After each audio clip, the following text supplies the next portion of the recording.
जय हिंद साथियों, स्वागत है आप सभी का एस क्लासेस पर।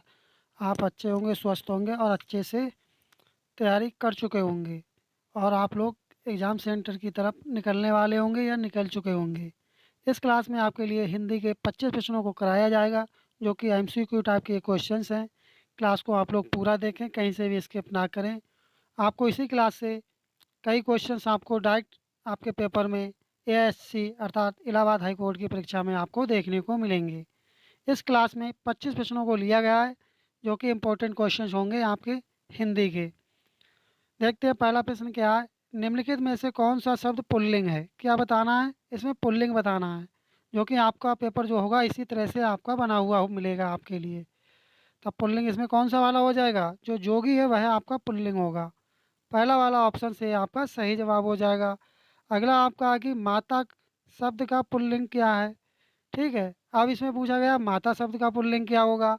बहुत ही इजी क्वेश्चन पेपर आता है इलाहाबाद हाई कोर्ट परीक्षा का, क्योंकि उसमें जो हिंदी और जो सामान्य ज्ञान के प्रश्न होते हैं बहुत ही इजी होते हैं, चाहे वह ग्रुप डी हो चाहे सी लेवल का हो। अगला प्रश्न, तो अब इसका सही जवाब क्या होगा? माता का पुल्लिंग पूछा गया है इसमें। माता का पुल्लिंग क्या होगा? इसका होगा पिता। ये वाला ऑप्शन आपका सही जवाब हो जाएगा। बढ़ते हैं अपने नेक्स्ट क्वेश्चन की तरफ।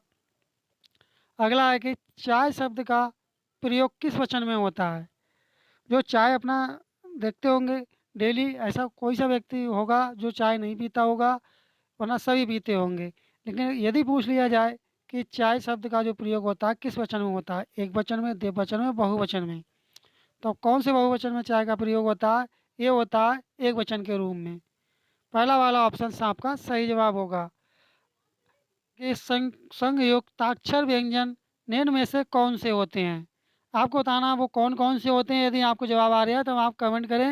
ये आपके कौन कौन से होते हैं? ये होते हैं आपके छा होता है, त्रा होता है, ज्ञा होता है, सिरा होता है। एक क्वेश्चन आपके पेपर में इस तरह का आपको देखने को अवश्य मिलेगा, इसलिए इस प्रश्न को यहाँ पर लिया गया है। बढ़ते हैं अपने अगले प्रश्न की तरफ।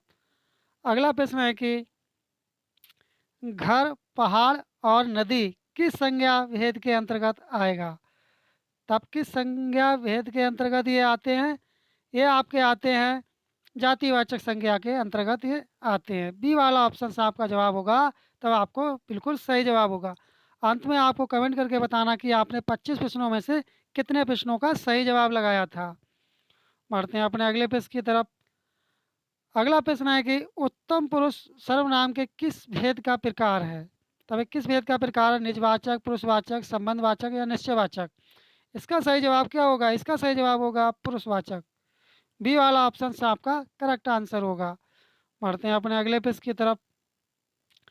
अगला प्रश्न है कि प्रताप सिंह का घोड़ा काला है। क्या चीज़? प्रताप सिंह का घोड़ा काला है। इनमें काला शब्द विशेषण की दृष्टि से है। तब जो काला शब्द है लिखा हुआ, ये किस विशेषण के अंतर्गत आता है?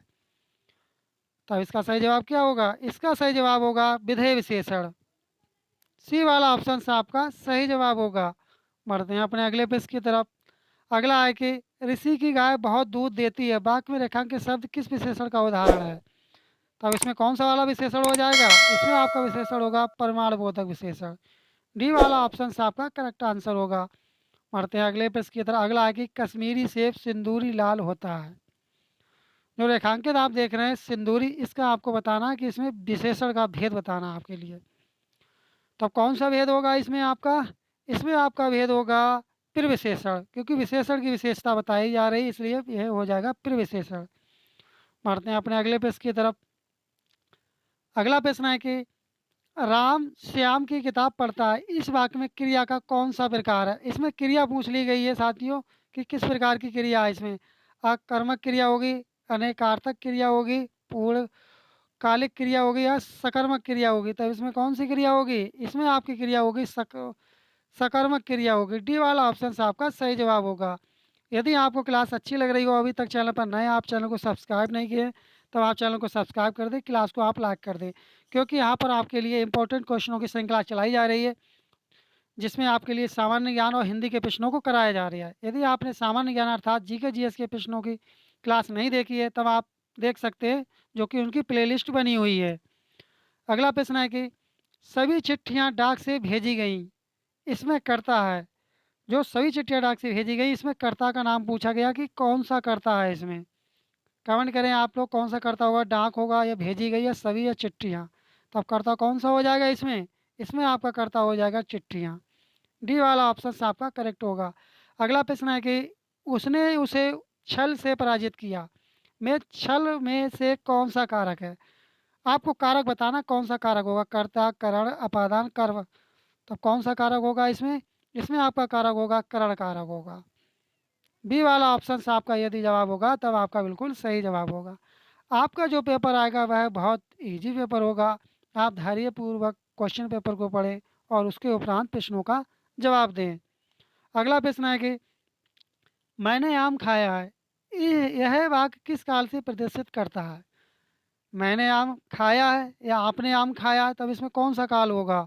काल पूछ लिया गया है, तब काल कौन सा हो जाएगा? भूतकाल काल होगा।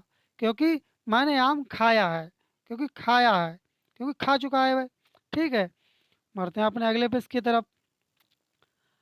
अगला प्रश्न अपना गद्यांश से संबंधित है। आप क्लास को पॉज करके गद्यांश को पढ़ सकते हैं और उसके उपरांत जवाब दे सकते हैं, लेकिन आपके लिए यहाँ पर सिर्फ प्रश्नों का आंसर आपके लिए बताया जाएगा, क्योंकि समय बहुत ही बहुमूल्य है।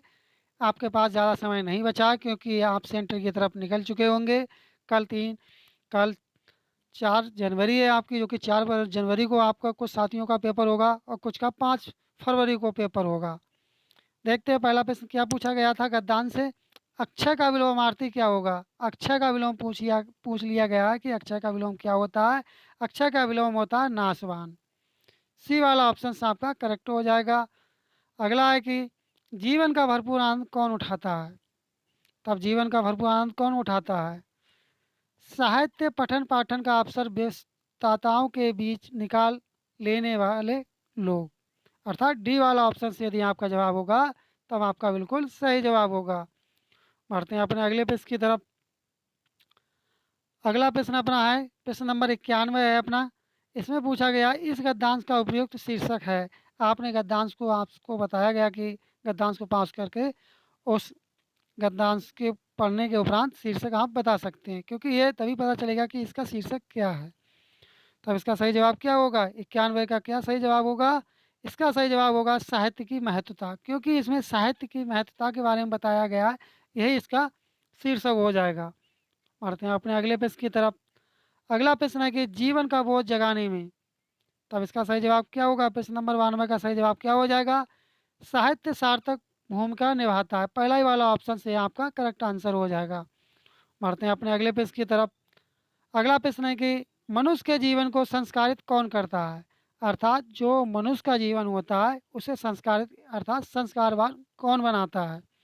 कमेंट करें आप लोग, इसका सही जवाब क्या होगा? वह बनाता है साहित्य। कुछ लोग तो इसका जवाब माता पिता दे चुके होंगे, लेकिन इसका माता पिता नहीं होगा। इसका सही जवाब होगा साहित्य। बढ़ते हैं अपने अगले प्रश्न की तरफ। अगला प्रश्न है कि जो आँखों के सामने हो के लिए एक शब्द बताइए। जो आपके आँखों के सामने कृत होता हो अर्थात कुछ भी होता हो उसके लिए क्या कहेंगे? सामान्य कहेंगे, प्रत्यक्ष, सुलभ या प्रियतम कहेंगे। तब उसे आप क्या कहेंगे? उसे आप लोग कहेंगे प्रत्यक्ष कहेंगे, क्योंकि आपके सामने हो रहा है। जब सामने हो रहा है तब वह प्रत्यक्ष हो जाएगा। ठीक है, बढ़ते हैं अगले प्रश्न की तरफ। अगला प्रश्न है कि स्वार्थी व्यक्ति की मित्रता अल्पकालिक होती है। इस अर्थ के लिए इनमें से लौकिक का अर्थ क्या होगा? अर्थात आपके लिए लौकिक का अर्थ बताना है। तब इसका अर्थ क्या होगा? एक ही लाठी से सबको हाँकना, एक तो करेला दूसरा नीम चढ़ा, ओढ़े की प्रीत बालू की भीत, घर का जोगी जोगना, आन गांव का सिद्ध। तब इसका सही जवाब क्या होगा? आप इसका जवाब कमेंट बॉक्स में ज़्यादा कर आप लोग सही जवाब बता रहे हैं। इसका सही जवाब होगा ओछे की प्रीत बालू की भीत। क्या होगा? ओछे की प्रीत बालू की भीत, अर्थात ऑप्शन सी वाला आंसर इसका करेक्ट आंसर हो जाएगा। बढ़ते हैं अपने अगले प्रश्न की तरफ।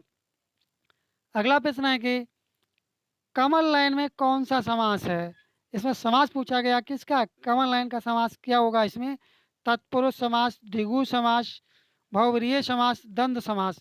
तो इसमें कौन सा समास हो जाएगा? इसमें आपका समास हो जाएगा बहुव्रीहि समास। सी वाला ऑप्शन करेक्ट होगा। बढ़ते हैं अगले प्रश्न की तरफ।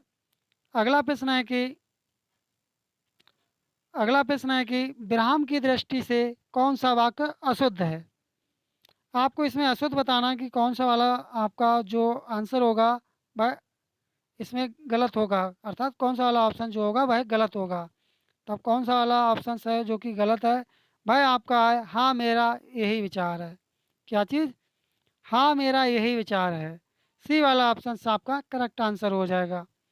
बढ़ते हैं अपने अगले प्रश्न की तरफ। अगले में पूछा गया है शुद्ध शब्द चुनिए। शुद्ध वर्तनी आपके लिए बताना है, शुद्ध शब्द चुनना है। गंगा जल, बेबुनियाद, बड़ासा या चौपाया। तब शुद्ध इसमें कौन सा वाला हो जाएगा? शुद्ध आपका हो जाएगा बड़ासा। सी वाला करेक्ट आंसर होगा। अगला है कि कबीरदास, तुलसीदास, सूरदास आदि कौन से काल के कवि हैं। जो कबीरदास, तुलसीदास, सूरदास हैं ये किस काल के कवि हैं? आदिकाल, भक्तिकाल, रीतिकाल या आधुनिक काल। तो ये कौन से काल के कवि होंगे? ये कवि हैं भक्ति काल के। बी वाला ऑप्शन आपका करेक्ट आंसर होगा। और इस क्लास का ये अंतिम प्रश्न है। देखते हैं इसमें क्या पूछा गया है। सियार का गुण स्वभाव डैश और डैश है। तब इसका सही जवाब क्या होगा? इसका सही जवाब होगा ऑप्शन बी वाला। यहाँ पर आपका धूर्तता आ जाएगा, ठीक है, और यहाँ पर आपका चालाकी आ जाएगा। अर्थात सियार का गुण स्वभाव धूर्तता और चालाकी है। इस तरह से अपने 25 प्रश्नों की श्रृंखला एक कंप्लीट हुई। आपको क्लास कैसी लगी कमेंट करके अवश्य बताएं। यदि आपको क्लास अच्छी लगी हो और अभी तक आप चैनल पर नए हो, चैनल को सब्सक्राइब नहीं किए हैं, तो चैनल को सब्सक्राइब कर दें, क्लास को लाइक कर दें। आप एग्जामिनेशन हॉल में पेपर को अच्छे से पढ़ें और धैर्य बना कर के रखें, उसके उपरांत प्रश्नों का जवाब दें। मिलते हैं जल्दी नेक्स्ट क्लास के साथ, तब तक के लिए धन्यवाद। जय हिंद, जय भारत।